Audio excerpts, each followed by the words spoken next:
Et vous vivez comme si vous êtes payé à 5 000 euros par mois. Mais vous allez créer des dettes et des surcoûts. Vous n'allez pas vous en sortir. Ne dépensons pas au-delà de ce que nous gagnons.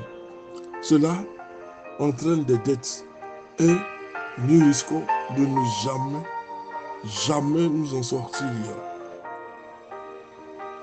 Nous devons demander à Dieu de nous conseiller sur les raisons qui nous poussent à faire cet achat. Notre train de vie doit refléter nos revenus. Alléluia. Nos trains de vie doivent et devraient refléter notre manière de vivre. Ils doivent refléter nos revenus. Nous ne devons pas les dépasser. Nous devons vivre en accord, en harmonie avec ce que nous gagnons. Nous ne pouvons pas aller au-delà des dépenses, des choses qui vont nous emmener dans des problèmes et dans des dettes à n'en point finir. Nous payons,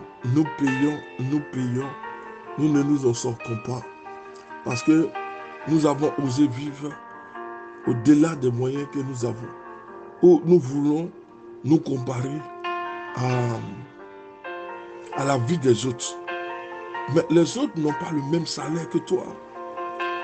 Toi, avec le salaire que tu as une famille derrière toi. Les autres ont une famille, certes, mais la différence réside dans ce qu'ils touchent chaque fin du mois. Toi, vis selon les moyens qui sont à ta disposition. Autrement, tu vas végéter dans une dette où tu ne vas point t'en sortir.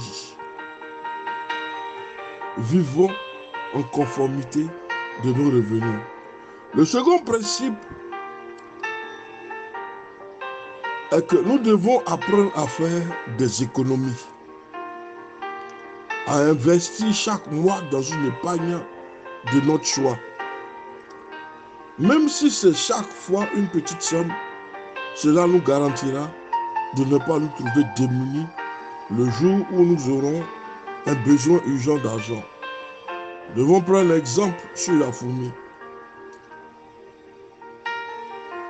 Elle prépare en été sa nourriture, elle amasse pendant la moisson de quoi manger. Proverbe 13, le verset 6 au verset 8.